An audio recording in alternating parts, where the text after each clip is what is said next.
Don't test my anger, buddy. Don't test my anger, buddy. Don't give me. I'm about to get mad. Don't test me. Don't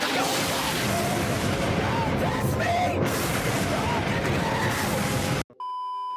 I did not think we were gonna get a chapter this week. Shit, I thought we were on fucking break week, but nonetheless, we're still gonna cover this chapter. The chapter starts off with us getting the first look at the formation between Japan and France. And let me just slap Ego on his bald head ass cut, cause why am I looking at the same formation y'all used against Nigeria? They ain't gotta be trolling or something, right? Y'all going up against a team that's looked at as the best, the greatest, and you use the same motherfuckers, man. I thought you'd use the group stages to use everyone, but hey, let me hold my tongue before I get told right soon after. We get a look at France's formation as they're using a 4-5-1, and we get some familiar faces from PXG such as Renoir as the keeper, Chapa and Gabon in the back line, Charles of course in the midfield, and Loki in the forward position. But low-key, let's clap it up for Kaneshiro and Nomura, because I'm not gonna lie, after that Nigeria match, I thought that there was gonna be a lack of, well, niggas on the other team, but half of this team is actually black, so yeah, let's go. I don't know why they low-key kind of segregated with this formation right now. Like, it's kind of crazy. It looks kind of Shiro, I'm not gonna lie, but let me just turn a blind eye to it for now. The commentators Teriasa and Natsuki are talking about it, and Teriasa asks what kind of team are the U20 France guys, to where Natsuki pretty much says that they are champion contenders, and being their senior team, the men's team of the official World Cup of course, currently holds the title of winners. It guarantees France dominance over the sport for the next 10 years. God damn. Led by Loki, who is already considered and held up in the GOAT conversations with Noah. Their U20 team is also called the Great Golden Generation. We see many France fans in the stands, and Teriasa understands that Japan is challenging a very formidable opponent. Like if it wasn't already fucking obvious, my nigga. But Japan can also show love to their team and country as well. We see them shouting and cheering in the stands. Teriasa also mentions that Team BLUELOCK caused a sensation, and with them overwhelming Nigeria 4-0, and Isagi Yoichi being a symbol of the generation, they are the ones gaining the most attention among the football world as of late.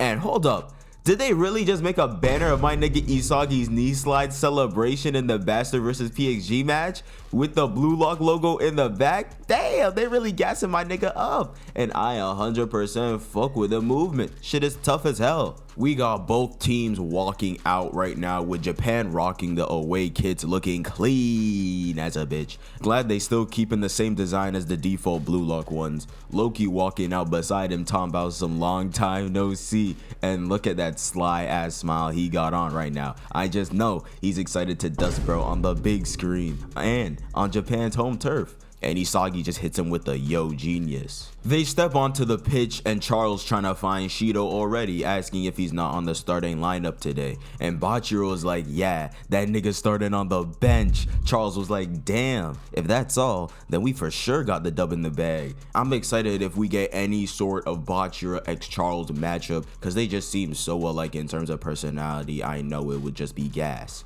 Rin comes in on his shit, telling Charles to keep talking and be ready to have his pride crushed, and Charles just mocks him, saying right back at him. This nigga Loki just be doing anything, hitting the Goku warm-up. Loki trying to flex his vert like if niggas really give a fuck, trying to jack Isagi's Uber swag and get away with it. Both him and Isagi are getting ready, with Isagi determined to turn the pressure he's feeling into a challenge, as the winner of this game gets infinitely closer to advancing into the finals. And with that, we see the official kickoff between Japan and France begin. We also get a closer look at the players on the French team, with this nigga with a big ass nose, Dada Silva and an Augie fusion looking scary as hell, Blonde Kuan, Noah Jr., and this scary ass looking white man with, hold on, is that Braid? We see Yugo with the ball as his position is a center midfielder wearing the number 9 on his chest. And look at the man's eyelashes. He trying to copy that Itoshi brother flow. Like, you cannot tell me he is just another variant of Psy for real. I can already see all the girls in the fandom fawning over this man. And to be honest, I can't hate. He's mad handsome. I'm telling you, every match we just get a handsome ass nigga.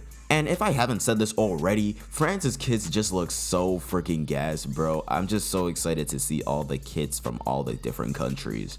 But what we see in the next panel is something I could not have prepared for, as we see Yugo aura farming like shit, pointing towards BLUELOCK's goal like he Aaron pointing towards the ocean, and everyone starts sprinting forward. Shit, Loki fucking teleported right past Isagi. This is not a rivalry. I repeat, this is not a rivalry. Go up against Loki and your ass is losing 10 times out of 10 guaranteed. Isagi, Bachira, and Karasu completely baffled as they all went full speed into their halves, and Yugo ready to get this shit started. Drags the ball, going past Isagi, and puts his hand on Rin's chest to keep him at bay. I just know that he got PTSD of Psy right then and there. Isagi shocked that Yugo's dribbling slipped past him and Rin.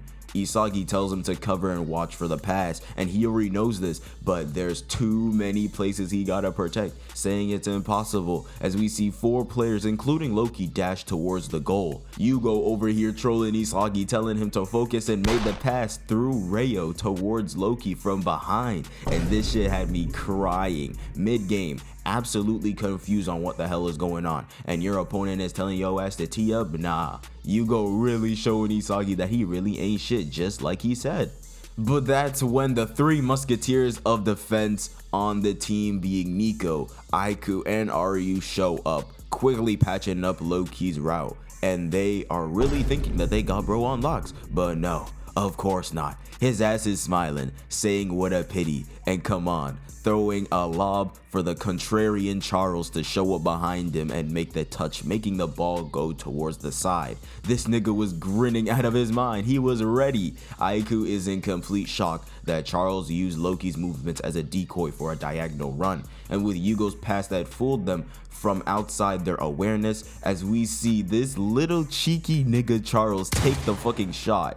Charles, not Loki, not even Yugo. Charles with this little gremlin behind him, which definitely fits him better than that fuck-ass Elden Ring boss Nomura gave him in the PXG match. And with France surpassing Japan's system and thinking with the very first strike, and the ball flying towards top bins and Gagamaru diving for the ball, it goes right into the net, getting the first goal probably in less than a minute into the match, with Loki giving him props, Charles boasting in BLUELOCK's face, and Yugo talking about some, yeah, it's destiny, it's over, as Isagi realizes that this is the strength of the title contender, being France, as the chapter ends right here. This chapter just went from 0 to 100 real fucking quick right off the kickoff. Now, the contents of this chapter were spoiled really early on in the day, at least for me, and people weren't too happy with the fact that Charles scored just because he's a midfielder, which I don't really get, especially how we've had other midfielders in the series score before. And prior in the NEL, he didn't really show that much of an ego or desire to score. At least it was very inconsistent.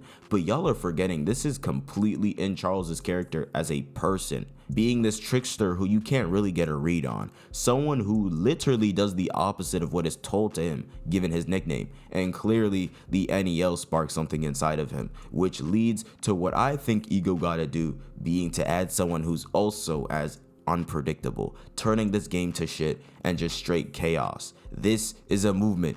Ego has got to enter either Shido or Baro in this match. Fuck it, why not add them both at this point, so then Isagi can do what he does best and adapt quickly. But as I've said, and I'll keep on saying, France's BTA on Japan has only just started, as I'm sure we'll be getting goals from Loki and probably even Yugo next chapter just to spite Isagi. But yeah, if you guys did enjoy this chapter review, then please leave a like, subscribe to the channel if you are new, and comment down below your thoughts on the chapter, your predictions on the next chapter. Make sure to also go follow the socials like the Instagram and the Twitter, and be sure to join the Discord to be a part of the community. All links are in the description down below. And without further ado, I hope you guys have a great day, and see ya.